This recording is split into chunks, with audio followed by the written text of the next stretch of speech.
Well, all right, let's see here. Got a package. Today is Monday, but it's late. When I say late, I mean late. It is, I don't even have the computer on, the TV on. There's nothing on at this point. Let's see, what time is it? I don't even know, to be honest with you. It is 4:44. 16:44. It's Monday, October 22nd, 2018, up here at the East Coast, on the northeast portion of the country. So that's where I'm at. So why am I out here late today? I'm glad you asked. First, I gotta find a plug. I want to plug this thing in here. Hold on. Oh, there's my shirt. Plug that timer in so the battery don't go dead. Well, yesterday was Sunday. Yeah, today's Monday. Yesterday was Sunday. And, about 11 o'clock, I wasn't feeling just right. I came out here in the morning. I was having an English muffin. Wife was going to be coming out shortly. We were going to do a little work around the yard, split some wood. And then I started getting those little heart palpitations again. And I said, you know what? I'm just going to go inside and relax. There's no sense in me hanging out here Sunday morning right now. So I'll go inside. And by the time I get done, by the time I lay down and relax for a few minutes, the wife will be ready, and hopefully I'll be ready, and come out here and get some work done. So that was the plan. The other plan is I just lost the razor blade I was using. So the plan didn't work out quite as such. I ended up in the emergency room. My heart rate jumped up to 155 beats a minute, which it's been there. Usually I lay down and it drops down, and a few minutes it drops off to normal and everything's fine. I've had a few days where it's lasted 4, 5, 6 hours, but far and few between of those. Well, 11:30, 12, 12:30, no, 11:30, 12, about 12:30, I said, this is it. Not that this is it, but I'm done dealing with this right now. Let me just go to the ER and take care of business here and see what they got to say. So I went to the ER, and that's when I wasn't checking it myself, but that's when I found out it was 155 beats a minute. Now, I can always give myself an idea within 5 beats or so. So, I was thinking 148, 150. It was 155. So they took me in immediately. Oh, this is a filter, by the way. This is a water separating filter. So this is going to go on the tank, because I used that 55 gallons throughout the course of the year as a rule. Rob was saying just go pick up 5 gallons every time. But I'd be going there probably 4 or 5 times a week, and that's kind of annoying for me. It's easier for me just to fill up that and have it. Water. So I bought this thing. This way I can just turn this, loosen it up, drain the water. I can see the water, and everything's supposed to work. So I'm going to hook this up probably tomorrow. The impeller came in for the pump.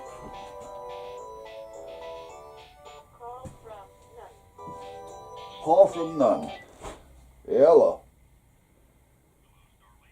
No. Who's this? Well, I'm her husband. What do you need? What are you doing? If you're soliciting, just bother. Take our phone off, our number off the list. We ain't got time for it.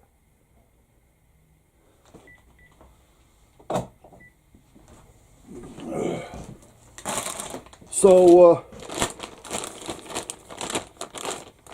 anyway, that's for that. So they shot me with a couple of doses of metoprolol liquid, and that didn't do anything. And then, for some reason, they couldn't find any of my records, so I have no idea what's going on with that. Because I kept saying, if you look in my chart, you'll see exactly what is what. And they're looking, and they're looking. Well, we can't find that in your chart. So I said, well, listen, first of all, I don't pay attention to time or dates. I said, so, if I tell you a week ago, you better go back 2 or 3 weeks. If I tell you a year ago, look back a year.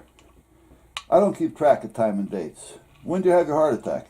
I don't remember. I said, I really don't. 6 years ago, 5 years ago, it's irrelevant. I don't care when I had it. I had it. So at that point, they said, okay, we're going to give you some metoprolol. I said, all right. So they got me laying there watching TV. 5 or 6 nurses, a couple of doctors, because I was a little bit of a pain in the ass. When I know how my body acts and reacts and works, I want you to listen to me. I know my body better than you do. Now, you may know what has to be done here and there, but you better well have a good explanation as to why you're thinking about doing whatever it is you're doing. And not just doing it. So the metoprolol wasn't working. It got it down to about 125 beats a minute. And this was about 5 o'clock, 5:30. So I didn't want to have my wife bother everybody and come out, at midnight to come and get me. Nor did I feel like staying there overnight. So they have this other drug that they shoot in. 2 syringes. 2 nurses. 1 on each syringe. Now, I had never had it done before. So I says, explain it to me. So one of the doctors, a younger doctor, which was probably younger than my granddaughter, who also works at Yale. She's a nurse at Yale. However, she's on her honeymoon, so I couldn't get a hold of her. Tells me, well, we put these 2 in. One goes in, the other one goes in immediately behind it. So it's woof, woof.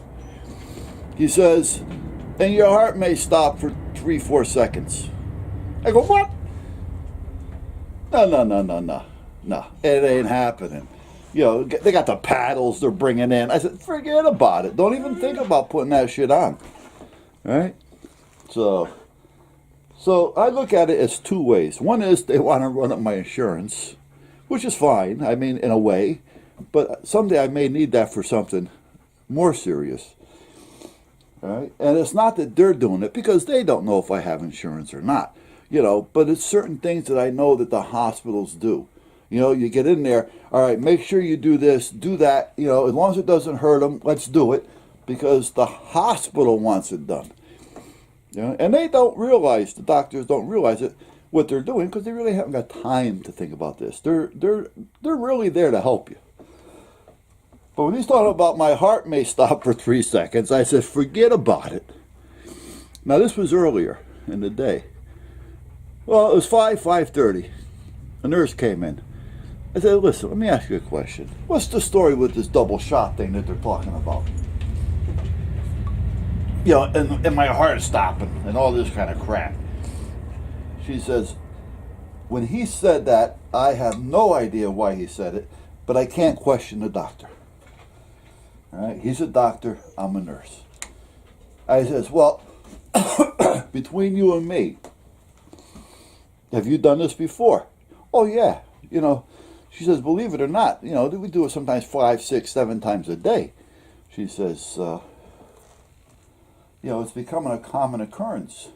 And not with just the elder, but younger as well. Well, that kind of tells me what's going on with the system here, Now, I don't do drugs or anything. I don't smoke dope. I don't drink. I don't smoke. So, okay. All right. With me, it's probably just genetics. But if the younger crowd is having the problem, what's with the genetics? I mean, I don't know. But anyway, yeah, here I go off trail again. She says, the only reports that people ever told me, and she says that's usually on my shift, but any reports that people tell her afterwards or while they're having it done is they kind of like say, I don't feel too good. And before they're done saying it, they're okay. So I says, well, do you know what they mean? No, they just say, I don't feel good. And then by the time they get that out of their mouth, it's done, they're fine, everything's happy. I says, all right, tell them to come in and do it. I got things I got to do this week, which I do. I got things I got to do. I got wood to cut. I've got a class on Wednesday. Tomorrow I got to work on a radio for the Coast Guard for a friend of mine, Tom. Tom, by the way, I have coffee with him every Monday. He was the commander with the Coast Guard. But he also runs the AuxNet every now and then. But Tom, you guys may or may not have heard of the band, but many, many years ago, he owned and still owns the name The Shags. He used to be The Shags. He was the lead in Shags. And they used to play all over. And that was back, when the Beatles were big and things. But meanwhile, he's got a radio that's not working right. It's an ICOM, so I got to call ICOM up and find out what we can do to get it working. It's not field programmable, which means you have to program it in-house and probably on a computer, and you're going to need its program. So I got to find out more about it. But there's that. So anyway, they put this stuff in, made the 2 shots. I've got 2 or 3 doctors there, 2 or 3 nurses there. And they said, one of the doctors that I've been kind of like yakking back and forth with, they were all good. They were all really good doctors. But one of them I was talking with a little bit more, and he's like standing right there. And when they give it to me, he's saying, oh yeah? How do you feel? How do you feel? How do you feel? I go, I just got a head rush, and it was gone. Boom, done. I got like a hot flash. I just felt it go right up my neck, up to my head. My heart went boop, boop, and it was done. The heart didn't stop at all. All right, it just jumped a beat, and then I got that little head rush. If it took 5 seconds, that was it. And it wasn't even 5 seconds. I mean, that's pushing it. So, and it was fine. I said, okay, get me out of here. He goes, well, wait here for another 10 minutes, watch TV, call your wife, have her come down, and we'll have your paper ready by then. So I says, okay, not a problem. So meanwhile, that's that. Now, there's more to the story about doctors and their opinions, because even though they take the same training, they all have different opinions. Luckily, my heart doctor, who specializes in heart doctor, I call him a funny heartbeat doctor. He's the one that he specializes in the rhythm of your heartbeat. And they all know him. They don't want to disagree, but they don't want to agree. Well, I've been using them right along. So should I listen to the heart specialist, or should I listen to an ER doctor? You follow me? Now, ER doctors are programmed to take care of the problem then and now, to get you out of the crisis. And I can totally understand that. But I also know if I didn't mind feeling like shit, I could have just went home and laid down. And and I'm in the hospital. I'm getting called out. This is ridiculous. I'm getting called out. Here I am in the hospital, in the ER, and they're calling me out.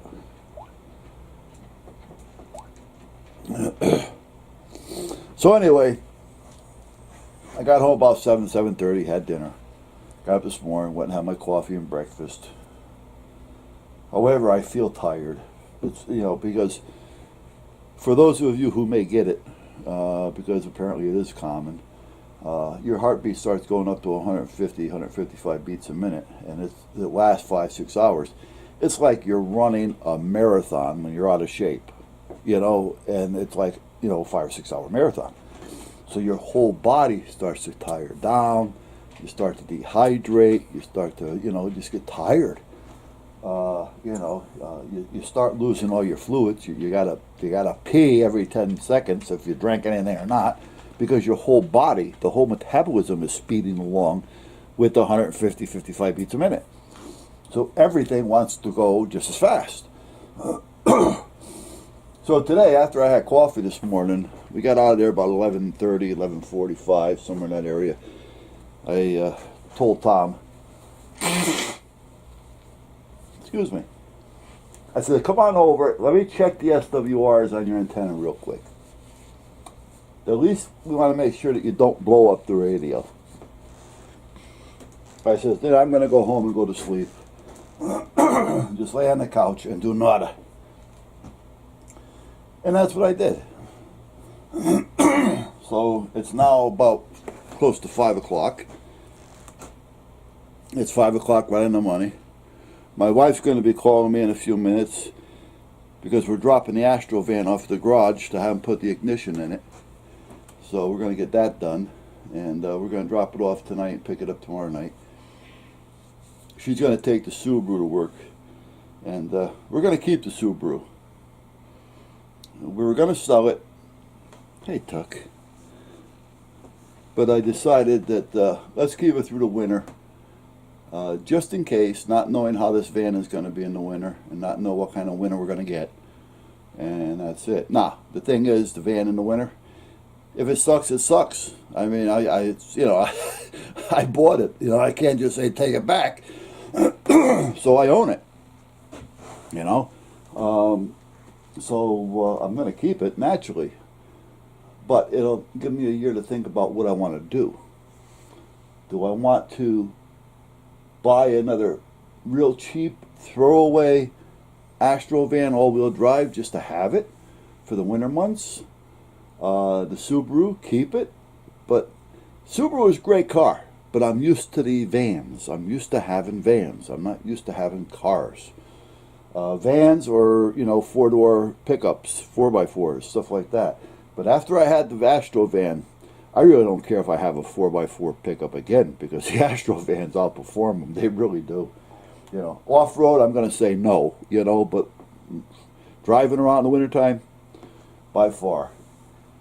So, we don't know yet. But meanwhile, that's that for that. I got to get ready, because I know the wife's going to call me, and I got to run over to pick her up at the gas station. So I'll catch you guys later.